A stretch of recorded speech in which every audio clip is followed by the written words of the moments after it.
What's going on today, guys? Primal Sabbath here, and today we're going to be taking a look at something I kind of been looking forward to, somewhat so-so, and this is the Siege War for Cybertron Generations Voyager class Springer. Now, I'm a Springer fan, and it's really more or less just because I'm a Wreckers fan. Like, I feel like if he wasn't in the Wreckers, I'd probably care a little less about it, but he's always had a pretty cool aesthetic, and this figure is no different. Now, I'll go ahead and say right off the bat, this still is not quite my favorite Springer, but it's done a few things. It's definitely surprised me. I am more or less, like, in comparison to, a lot of the other toys we've gotten since Combiner Wars, I'm pretty much blown away by this guy's engineering. It's great engineering. My only gripe, really, with this figure is all this silver, scuff deco stuff all over it. I mean, he's got it on this yellow. Honestly, like, it's on the green, too. It's on this green up here. And I think... Okay, yeah, and this green is actually painted, this dark green. So, like, if it wasn't on these painted bits and it was just on these, like, just over the molded green bits, I would definitely take some rubbing alcohol to it and get that cleared up right away. But I know if I take it to the silver, it'll probably rub away some of that yellow, which is unfortunate, and I just don't have a way of color matching the yellow, and I don't really feel like trying to go that route, if that makes any sense. But, I mean, like, back here is fine. It doesn't really stick out as bad, but I think, on the yellow, that silver definitely does stick out a little bad. But anyways, this is a helicopter mode, very much glam rock Springer here. He's definitely accurate to how he appeared, or I guess mostly accurate to how he appeared. And the Transformers, the movie, 1986 stuff, he's got this propeller thing that works really well. Doesn't matter which way you decide to turn it. Now, I also have a problem with this propeller. I mean, otherwise, it's a great propeller, right? Like, there's no, nothing wrong with it as a propeller. It's just, I don't like the fact that it's comprised of, like, this.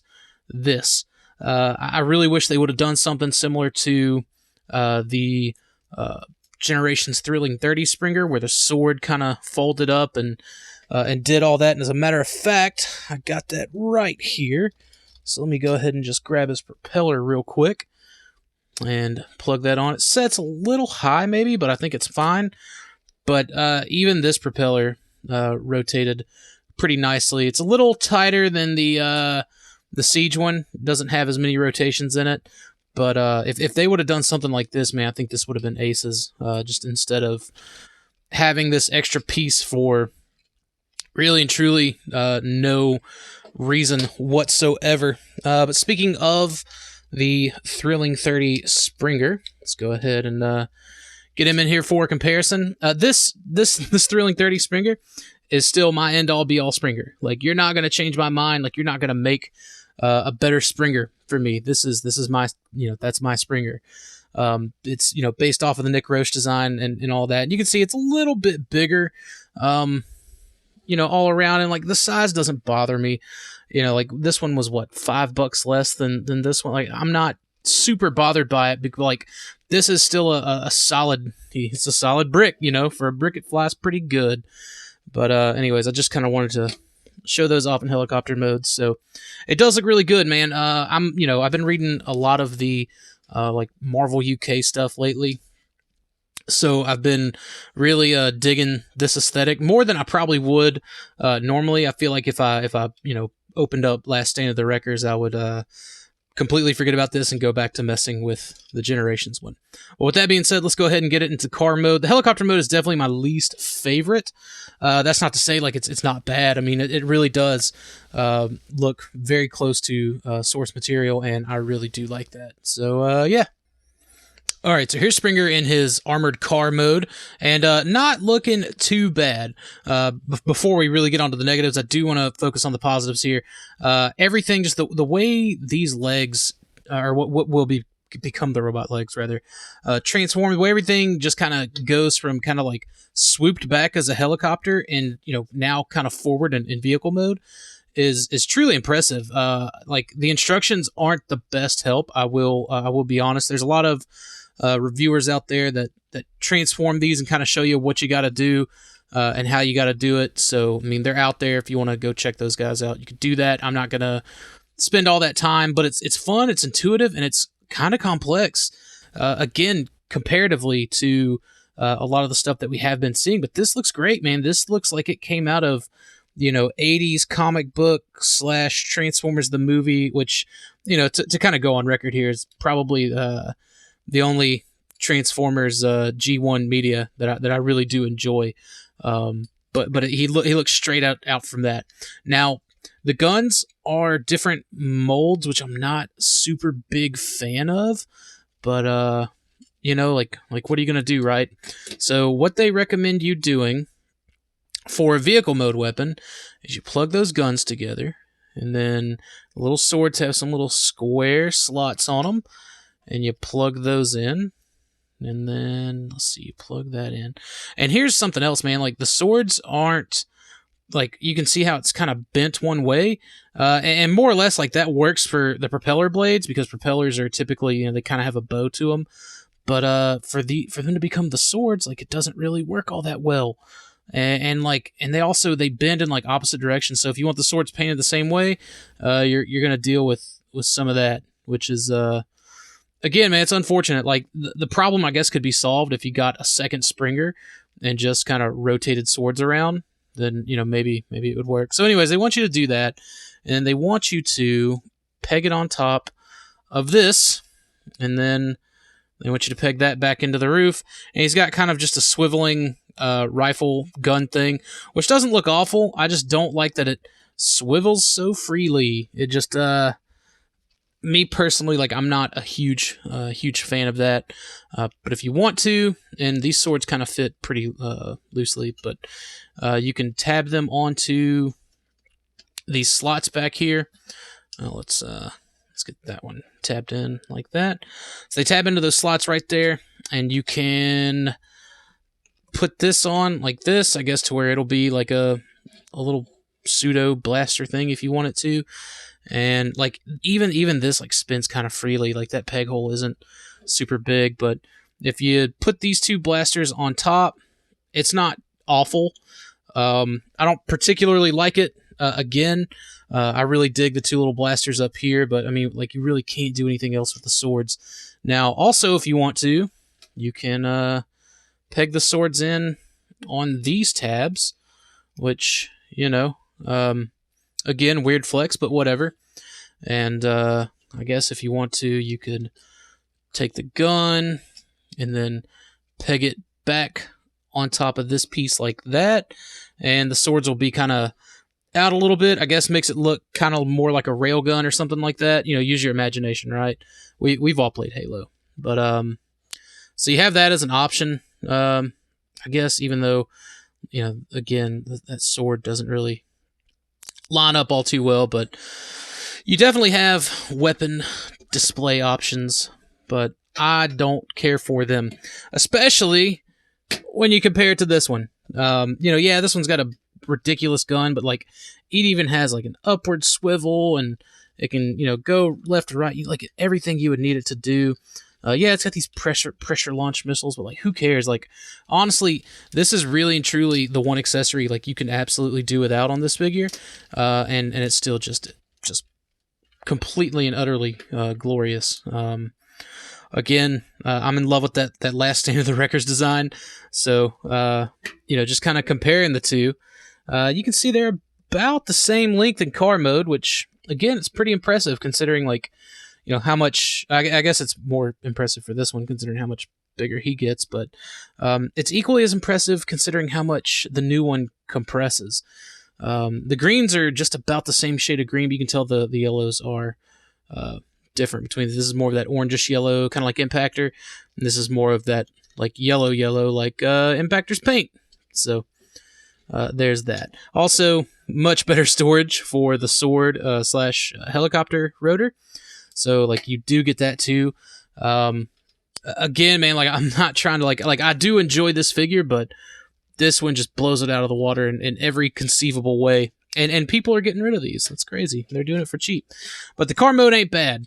I'd like to go ahead and point out now, before we get into robot mode, because, I mean, like, the opinion still sticks in robot mode, that this, like all these third-party companies have been, in the Springer Wars, right? You have like Allen and Big Spring and Saltus, and I think Fans Toys did one. I don't know what theirs is called. But you I mean, you got like 4 of these Masterpiece Springers out there, like at $100 or more, right? And they all kind of suffer in one mode or the other. But then like Hasbro comes along at $30 and some crummy battle damage paint. Like I feel like if that paint was out of the budget, they maybe put just a little more to like, giving us better propeller sword thing. Like all they would need to do is upscale it. But like this, it nails it in both modes, and it nails it in all 3 modes. Truth be told, like as a G1 Springer, if someone just upscaled it, like I don't buy G1 Masterpiece, but I've always wanted a G1 Masterpiece Springer, and I would absolutely buy one. But right now, like Hasbro Takara is gonna have to be the one that puts it out, because this is, I mean, it's incredible. It's incredible how close they got these vehicle modes and the robot mode to boot. So enough teasing about the robot mode. Let's go ahead and get them into robot mode, and we'll wrap up with some final thoughts. All right, now we finally have Springer in the mode that shines, and that is robot mode. That's my personal favorite mode. I put everything in robot mode. So, and as you can see, I've got the Battlemaster Smashdown kind of stored up there on him. I got him looking like a bit of a certain freelance peacekeeping agent, if I do say so myself. The resemblance is uncanny. I mean, like, clearly they don't look alike, but so this is like really the best way that I could kind of work around with all of this junk just kind of left over. Like, this makes a great facilitator for a peg for a weapon, especially if it's a handheld weapon, such as the hammer. And they do really push and promote Smashdown on the back of Springer's box, because, I mean, clearly Wrecker, Hammer, their logo, they're a match made in heaven. But if you don't want that, you just let it fall over. If you don't want to do that, you can actually, let's see, we'll just spin this dude around, and the swords are going to fall off. Like, man, I really can't get over how disappointed in these swords I am.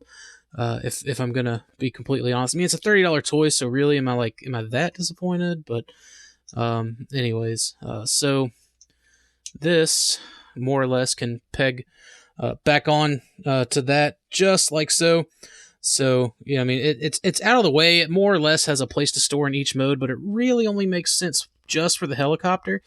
And like, why make an accessory that appeals to like just like one of the 3 modes? You know what I mean? Like, you can't use it in robot mode. He doesn't use it in robot mode. There's nothing there to use it for. Real quick, put a Smashdown in his hand. He looks like a natural. Look at that. So I got him kind of leaning back, which we'll get into in just a minute. These ankles, eesh.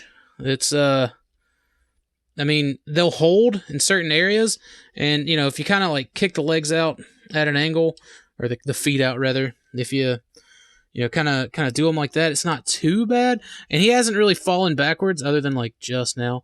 But like, just kind of make sure the feet are squared away, because if they're pushed all the way up against that, then like chances are like those ankles are going to kind of start to go back a little bit, and that's when he's going to get a little bit back heavy.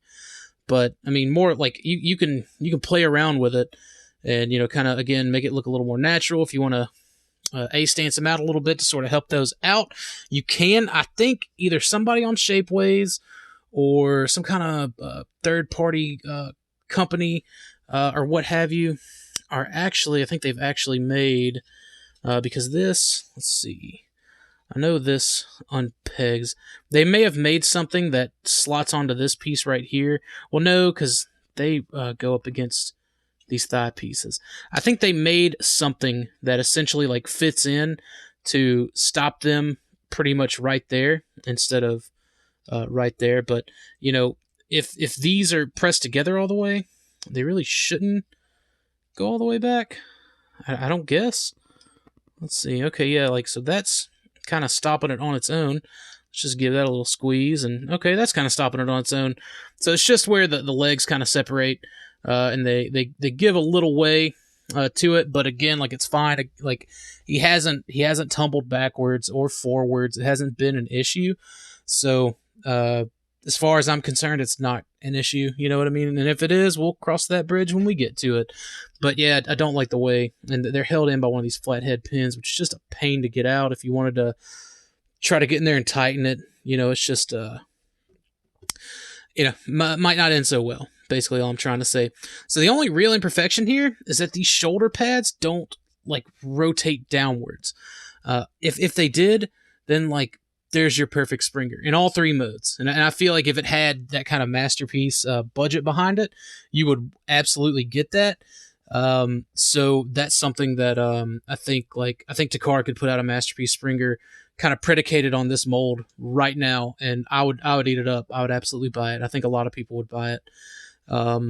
So like, again, like if the budget to all this silver nonsense just got taken away and gave us a better sword propeller system, and the shoulder pads that kind of cock out to the sides, I think that would have been aces.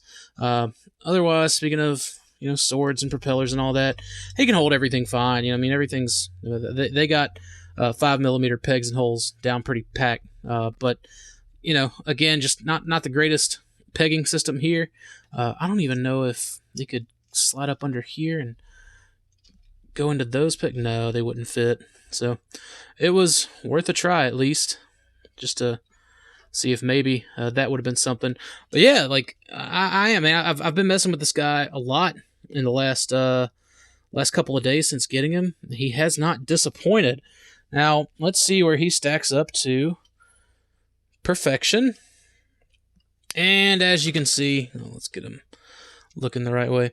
As you can see, the Generations one is a little bit taller. Again, a little more fit, spindly, etc. A little more wreck and rulish, if I may. And like that said, they both go in the Wrecker's case. Like, it's not like Siege Springer doesn't have anywhere to go. I just have a Last Stand and Sin shelf, and I have a Operation Volcano shelf, and they both fit perfectly there. So, anyways, and to be fair, I don't really display this guy with this stuff. I pay, I think it was like $20, give or take. Perhaps, I don't know. Been a long time since I bought it, but I think I reviewed it at one point. But what I do, and see, he's got some heels to kind of help counterbalance him, is I get this arm up like this, and I plug this in and just kind of sling it over his shoulder, and I give him that more comic accurate rifle, and there we go. If this kit cost me $20, this Dr. Wu kit that's all kinds of dusty, you can see all the dust and nonsense on it. It makes it look more authentic, authentic Wrecker. Then like $40, like I paid $10 more for, my quote unquote perfect Springer, and I paid $10 less for a Springer that I do like, a design that I do like and I do admire. So a bit of a win-win. You know what I mean? Like it's all like eye of the beholder type stuff, I feel. So like at this point, you can get the Generations Thrilling 31 for like $18, $15. Like I've seen it all over the place, but regularly pretty cheap, cheaper than what it retailed at. The Dr. Wu kit, you may be SOL on that one. But again, like another $15 or $20, or you pay about the same amount for this one. It just depends on like whatever your aesthetic is. And like just to put this guy in here, because this is my favorite Marvel Universe toy. This little Death's Head. Have some Simon Furman cannon fodder in this review.